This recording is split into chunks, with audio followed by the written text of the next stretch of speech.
걸어가신 예수님 이름으로 기도드렸사옵나이다. 아멘. 자, 이제 오늘 말씀은 그동안에 제가 설교를 너무나 많이 했던 말씀이에요. 그런데 오늘 말씀을 순서대로 이렇게 하다 보니까 또 말씀이 차례가 되어서 돌아왔습니다. 자, 기쁨의 교회에 그러한 연구표가 들어있는 본문이에요. 자, 저는 이제 예수 그리스도를 구주로 영접하고 이렇게 신학을 하면서 정말 하나님을 알기에 그 누구보다도 열심을 했던 사람 중에 하나였고, 지금 이 순간에도 하나님을 영접한 그 이후 순간부터 뒤로 물러선 그러한 시간적 어떤 마음적인 변화가 전혀 없었던 사람 중에 하나였었어요. 지금 이 시간도 말씀을 전하면서 하나님께서 늘 제 가운데 개입하셔서 저를 인도하시고 보호하시고 끌어주신다는 그런 확신이 있어요. 자, 그리스도인의 특권은 뭐 열거할 수가 없죠. 왜? 우리는 전능하신 하나님의 손에 붙들린 자들이잖아요. 하나님을 아버지라고 할 수 있는 특권을 가진 자예요.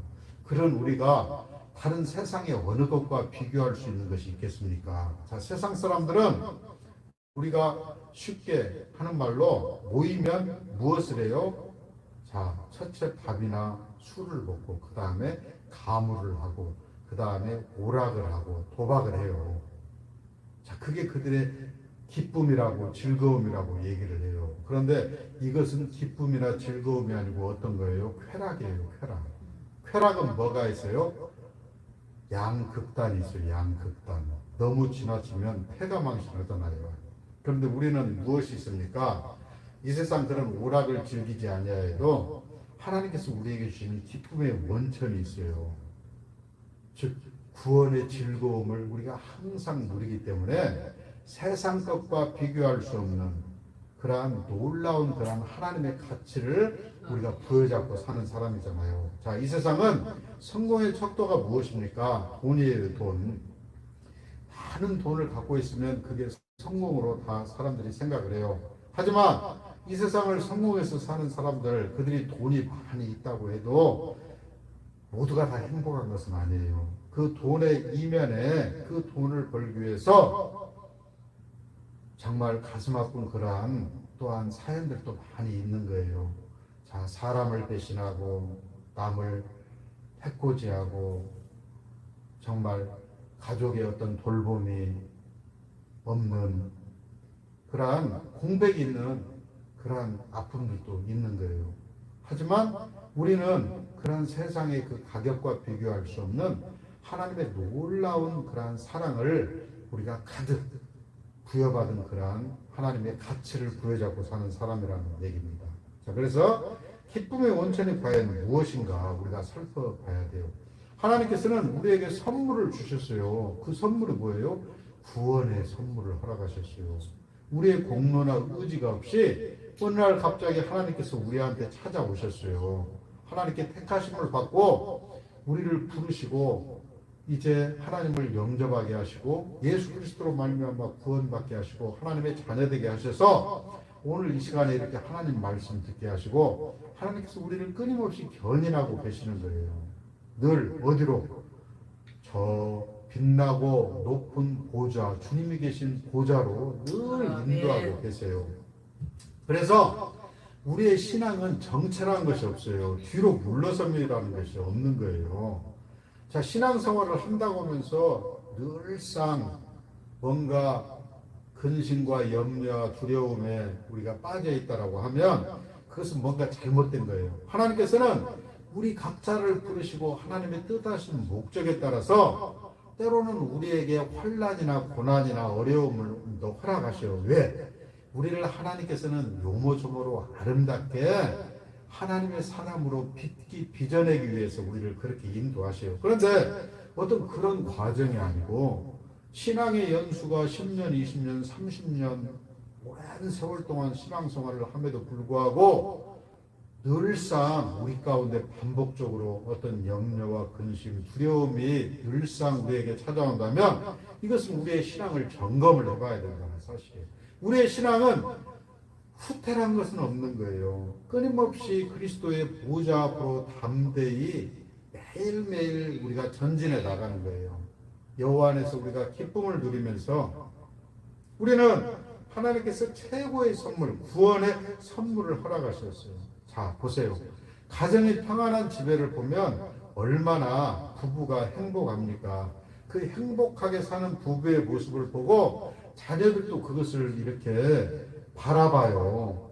아, 우리 아빠, 엄마가 저렇게 행복하게 사는데 아이들이 온유하고 겸손하고 그러한 성품으로 자라날 수밖에 없어요. 늘상 뭔가 어려움이 있고 늘상 다투고 시기하고 질투하고 문제가 있는 가정의 아이들. 그래서 우리는 뭐라고 해요? 그런 가정의 아이들이 결손 가정에 그런 아이들이 성장에서도 문제가 많이 발생한다고 그러잖아요. 자, 부부가 사랑을 하면 서로에게 좋은 것을 선물하기를 원해요. 자, 아내가 무엇을 원하면 남편은 그것을 어떻게 쓰든지 구해다 갖다 주려고 해요. 또 남편이 뭔가를 원하면 아내는 정성을 들여서 남편에게 그것을 갖다 주려고 노력을 해요. 또 자식이 무언가를 원하면 부모는 최고의 좋은 것으로 선물하려고 항상 해요. 자, 그러면 하나님은 어떤 하나님이세요? 하나님은 부모가 자식에게 주는 선물보다 그보다도 더할 나위 없는 너무나 크고 위대한 선물을 우리에게 주셔요. 아멘. 우리가 어떤 선물을 받았어요? 하나님의 놀라운 구원의 선물을 받았어요. 아멘. 이것은 이 세상 어떤 것과도 비교할 수 없는 거예요. 우리는 말로만 구원해요. 그런데 그 구원이 얼마나 위대한 하나님의 선물인지를 깨닫지 못하고 산다는 거예요.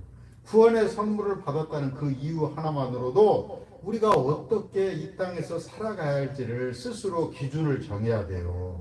이전 것을 우리가 다 버리고 우리는 다시 새 생명을 부여받은 그런 사람 아닙니까? 그래서 그리스도인의 새 사람으로서 이 땅을 살아가야 된다는 거예요. 그래서 오늘 5장에 앞서서 사도 바울은 어떤 사람이었어요? 제가 늘상 강조하지만 성경에 있는 그 어떤 인물보다 예수님을 가장 확실히 잘 아는 사람이에요. 우리가 사도 바울처럼만 한다면 정말 우리는 예담이 돼요. 예담. 예수를 닮은 사람. 그리스도의 모범과 같은 사도 바울은 오늘 성경 전체를 그가 이잡듯이 뒤져서 믿음으로 의롭다함을 여겼던 아브라함이라는 인물을 오늘 4장에서 우리에게 소개했잖아요. 그리고 죄가 가리워지는 은혜를 입은 다윗도 우리에게 지금 설명해 주고 있어요. 그러면서 이제 너희들 차례인데 한번 살펴볼게요. 그러므로 우리에게 뭐라고 얘기했어요? 세상이 없는 너희는 화평을 얻었다고 얘기를 하고 있어요.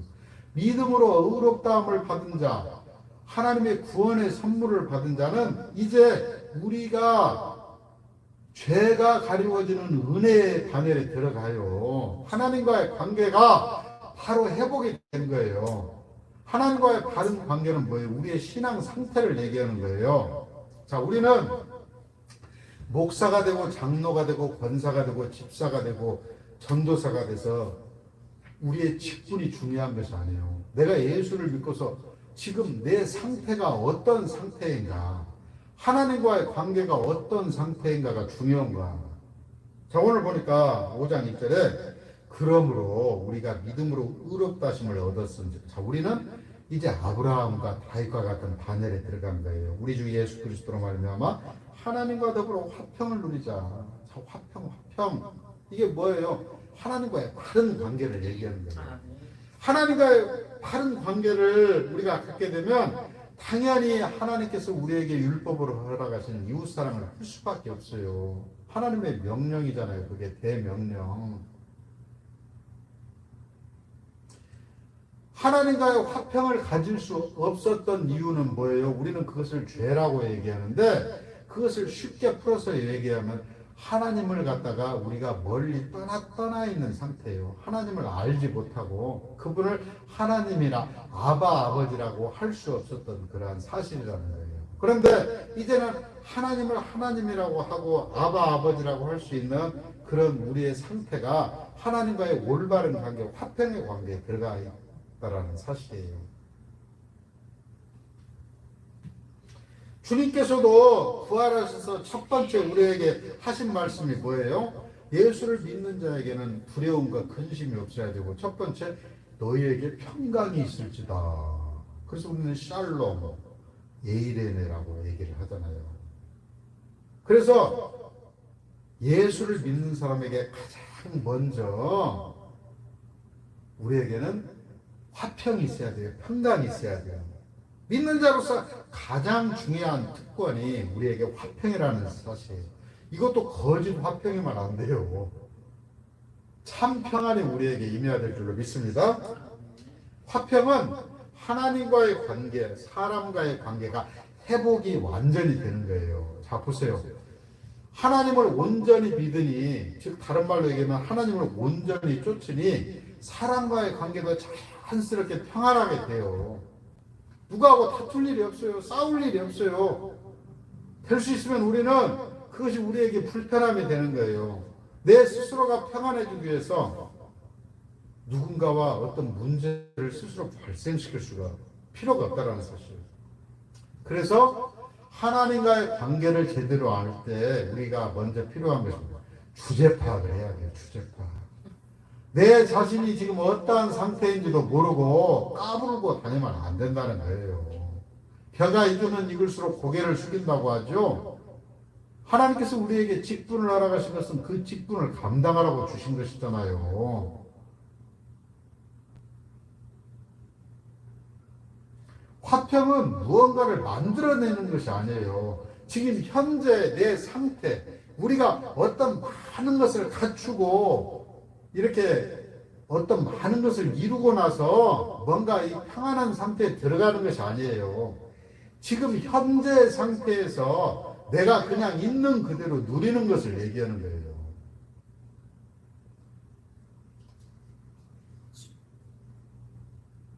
두 번째가 우리는 세상이 모르는 알 수 없는 즐거움을 누리는 존재예요. 이게 두 번째 그리스도의 특권이에요. 오늘 2절에 보니까 또한 그로 말미암아 우리가 믿음으로 서 있는 이 은혜에 들어감을 얻었으며 하나님의 영광을 바라고 즐거워하느니라. 자, 믿음으로 있는 우리의 상태 안에서 하나님의 은혜 안에 우리가 들어갈 수 있는 거예요. 그리고 그 은혜 안에 있을 때 이제 우리가 진정으로 하나님께 영광을 드리는 거예요. 하나님의 은혜 안에 있지도 않으면서 어떻게 하나님께 영광을 드린다고 기도할 수가 있냐는 거예요.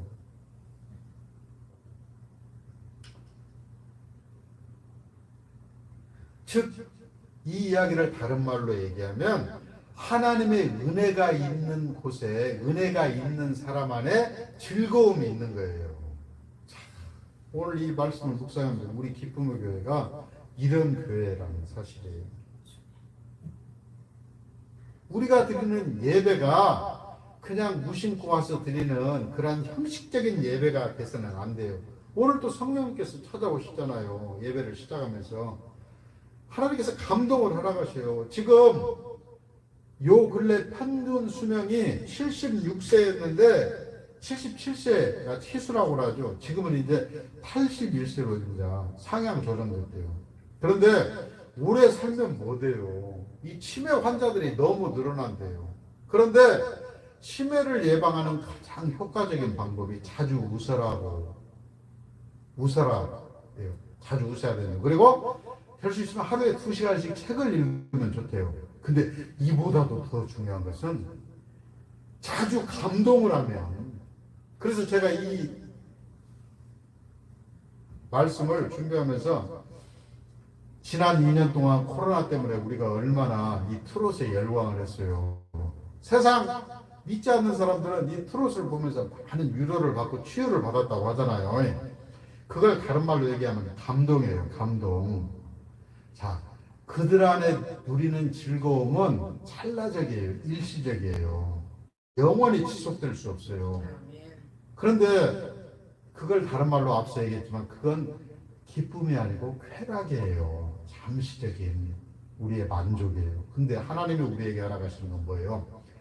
영원한 오래지, 늘 항상 지치지 않고 질리지 않고 그러한 즐거움을 알아가세요. 이러한 하나님의 은혜에 감동하는 역사가 우리 가운데는 일어나야 돼요. 우리 주변에 얼마나 선하고 하나님의 아름다운 그런 신앙의 모본이 되는 사람이 많아요. 그런 사람을 보면 서로 우리가 은혜를 받잖아요. 감동하잖아요. 우리는 그러한 아름다운 관계를 유지하는 하나님의 백성이 되어야 될 줄로 믿습니다. 그런 사람을 볼 때마다 우리 안에는 즐거움과 감동이 이렇게 흘러 넘쳐서 비록 내게 부족하지만 더 많은 것을 주고 싶고 그러잖아요. 즉 하나님의 은혜가 있는 곳에 즐거움이 있는 거예요. 즐거워한다는 건 뭐예요? 내 자랑 안 하고 늘상 하나님 자랑하는 거예요. 우리 하나님이 다 하셨어요. 하나님의 은혜 안에 내가 이렇게 사는 거예요. 하나님 한 분이면 충분합니다. 이 세상 최고의 만남은 예수 그리스도와의 만남입니다. 라고 늘상 이렇게 얘기하는 사람. 자기 형편, 처지, 상황 얘기하면서 내가 이렇게 하니까 됐어요. 자기 자랑하는 사람 우리 경계해야 될 줄로 믿습니다. 세상이 모르는 즐거움을 누리는 그러한 우리가 되어야 될 줄로 믿습니다. 또 우리는 오늘 3절 4절을 보니까 하나님께서 이제 우리 가운데 어떤 어려움이 있어도 세상을 이기는 소망이 있어요. 아멘. 오늘 본문을 보니까 다만 이뿐 아니라 우리가 환난 중에도 즐거워하나니 이는 환난은 인내를 인내는 연단을 연단은 소망을 이루는 줄 알미로다. 자 보세요. 믿는 자에게도 때로는 환난이 와요. 고난이 와요. 어려움이 와요. 질병이 와요. 경제적인 문제가 와요. 자녀 문제가 와요. 가정의 문제가 와요. 하지만 하나님의 은혜 안에 있는 자에게는 하나님께서 우리에게 성령께서 지혜를 허락하셔서 이 환난도 능히 해결할 수 있는 그러한 환경을 우리에게 주세요.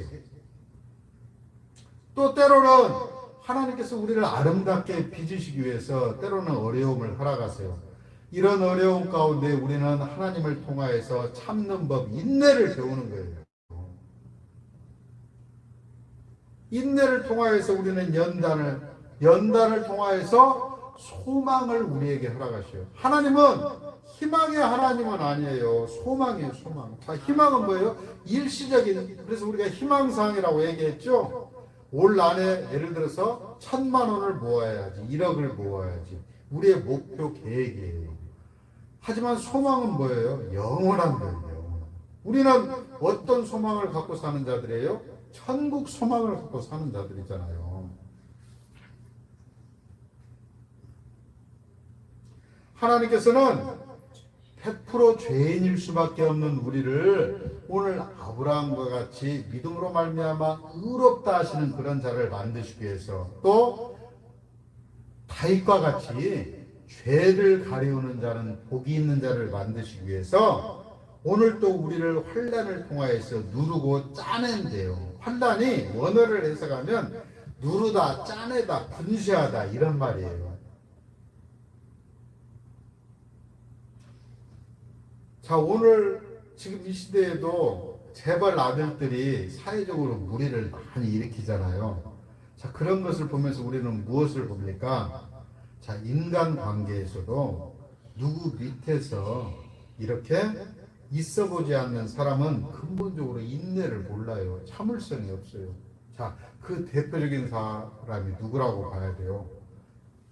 3대 세습을 일삼는 저쪽 북한의 우리 김일성 그 세습 부자예요. 지금은 김정일 같은 그런 인물이 아마 그에 해당되지 않을까 싶어요.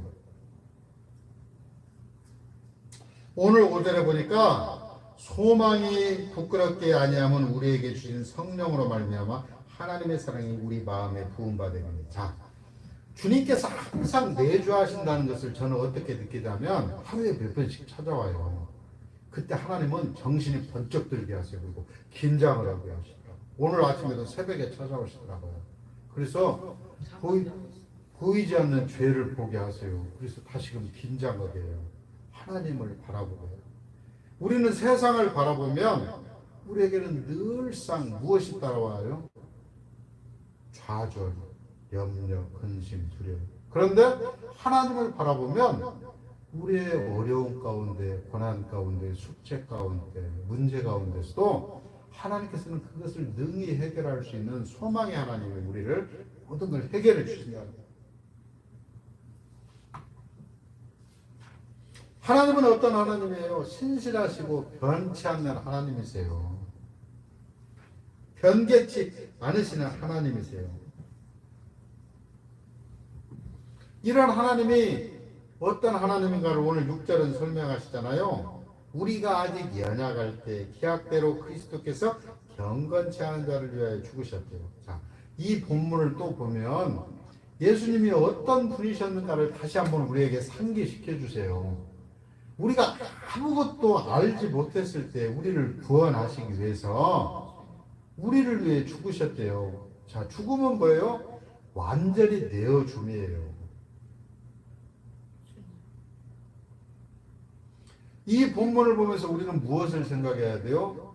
하나님께서 아무것도 보잘것없고 죄인이고 연약한 우리를 구원해 주셨다는 그 사실 하나만으로 보면 우리는 그 어떤 누구도 정죄할 수 없다는 사실이에요.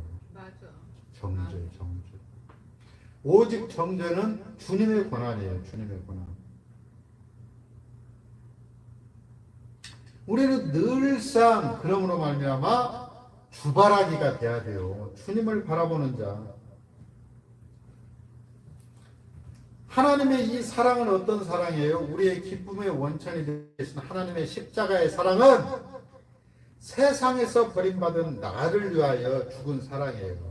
자, 오늘 본문에 7절 8절에 보니까 의인을 위하여 죽는 자가 쉽지 않고 선인을 위하여 용감히 죽는 자가 혹 있거니와 우리가 아직 죄인 되었을 때 그리스도께서 우리를 위하여 죽으심으로 하나님께서 우리에게 대한 자기의 사랑을 확증하셨대요. 이게 하나님이 자기 아들을 십자가에 내어주신 사랑, 이것이 우리를 향한 하나님의 사랑의 확증이 돼요. 증거돼요.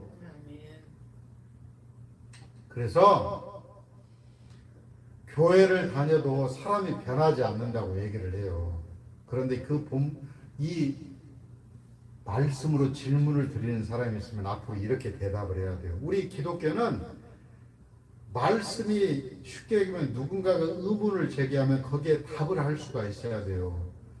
그래야지만이 요즘 소유에게서 난립하는 이단들에게 우리가 넘어가지 않는 거예요. 자, 교회를 다녀도 성품이 변하지 않는다. 자, 이 말씀을 하는 목사님들이 너무 많은데 그런 말씀을 하시는 목사님한테 당신은 살아계신 하나님을 믿는 목사요? 이렇게 우리가 반문해야 돼요.